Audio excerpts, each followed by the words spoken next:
Good day mga katiktik. Ayan si Endurotech Venture. Kanyang papalitan ng riser ang stock ng kanyang CRF 150L. Ano, bago yung ano niya mga katiktik, yung upuan. Tsaka mataas na yung height niyan. Tingnan mo, parang pantay na yung upuan niya. In-order niya yan sa online. Yung ano niyan, yung mismong tawag nun, yung goma, yung foam. Magkanong foam niyan? Order sa online? 600. Oh, 600. Tapos yung cover niya, sa magkano tong cover? 400. Oh, 400 plus yung cover niya. Ano, kung mapapansin nyo, parang pantay siya. Tapos ngayon, dahil pumantay na to, tumaas na yung ano niya, si RF mga katiktik, kayad na ako. Tapos ito, i-ano niya ngayon to, ikakabit yung riser niya para tumaas-taas naman yung manubela kasi nakayuko siya eh. Kaya tatanggal na. Yan, natanggal na. Tanggal na yung ano yung mga katiktik oh. O ganyan lang, mapakabilis magpalit ng riser. Ito lang tinatanggal yung asa na yun? Tinanggal mo na ano? Ito man. Ito ba? Oh, ito. Ito lang oh, yung takip lang. Yan lang ang tatanggalin. Ang taas ng motor na yan. Mataas na. Yan. So, kabit lang. Ganyan lang oh. Oh, paka basic lang oh. Sasalpak mo lang yung bagong ano. Isang tornilyo lang dyan. Duha. Ah, doon pa sa kabila. Tataas yung wire. Wanto. Hahatakin. Ayan, doon yung kabila, yung isa. Dito yung, yan, Motowolf yung brand yan. Ng riser. Kapag effective yan, abay, palitan ko din yung sa akin. Kahit di ko nag-change ng upuan. Oo. Tsaka hindi pagod yan. Oo, hindi.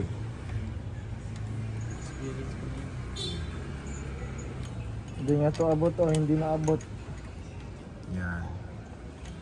Hindi ko na masyadong Mapapahiya mga polis doon eh. Ay, ito. Ito.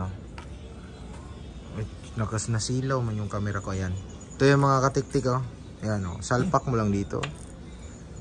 Oh. Tapos tutornilyuhan mo lang. Oh. Nako, kapakaganda. Pag tumayo ka dito sa yung CRF mga katiktik, kaya wala ka nang problemahin, hindi ka na mangangalay kasi medyo tumaas na yung ano. Ito na yung main problem ngayon. Yan. Ayan oh, ito. Yung ano niya mga katiktik, kapag nilagay na yung wire, yung kable. So mamaya natin problemahin yan pag na-fix na yung ano. Rubber band man daw yan na nauunat.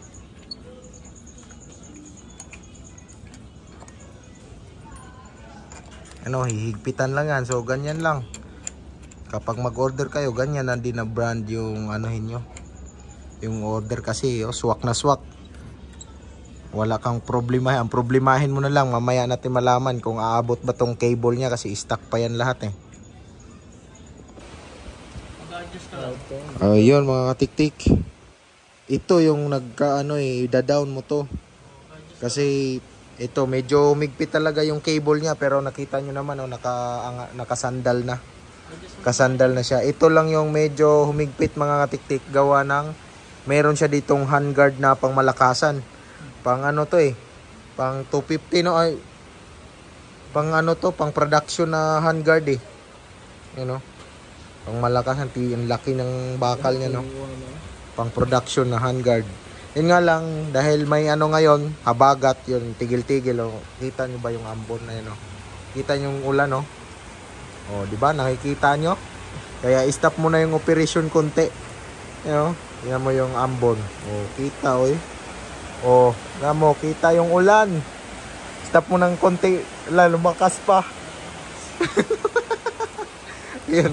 Basta ito lang yung naging ano dito. Kung wala to, Hindi na to, pero nakita nyo, nakasabit na eh. Ano?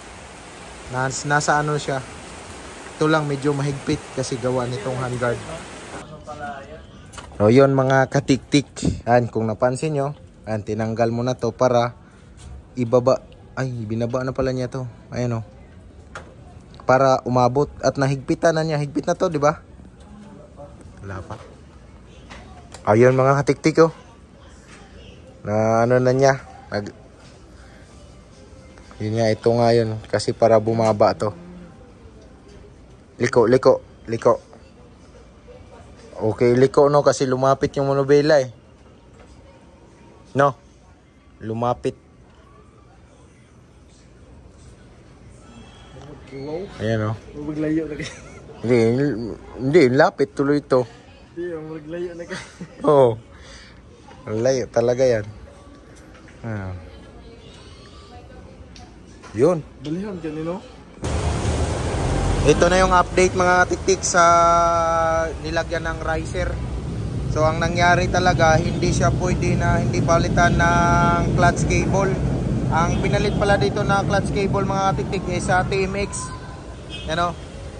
Kasi nga pag lumiko na ano siya, nababatak pag di siya papalitan. Tapos ito namang ito, ang diskarte dito mga katiktik, ano, ito yung ano riser na Motowolf. So ang diskarte dito mga katiktik, nilabas na lang siya. Dito ay nilabas. Di na siya pinalitan. Tingnan mo. Wah, nakalabas na. Dito yan siya daw dumaan nung nakaraan. Dito. Yan sa daan. Eh ngayon nilabas siya dito. Yan. O nakita niyo yung diskarte ha. O. Nilabas na siya o. Yan. So yun lang, kapag nagpalit kayo ng riser, kung gusto nyo, labas nyo na lang din. Yan o. Labas nyo na lang din dito. Yan lang. Tapos palit kayo ng cable ng clutch. Yun. Yun lang ang idea na may bigay ko sa inyo mga katiktik. Naway may nakuha kayo. No?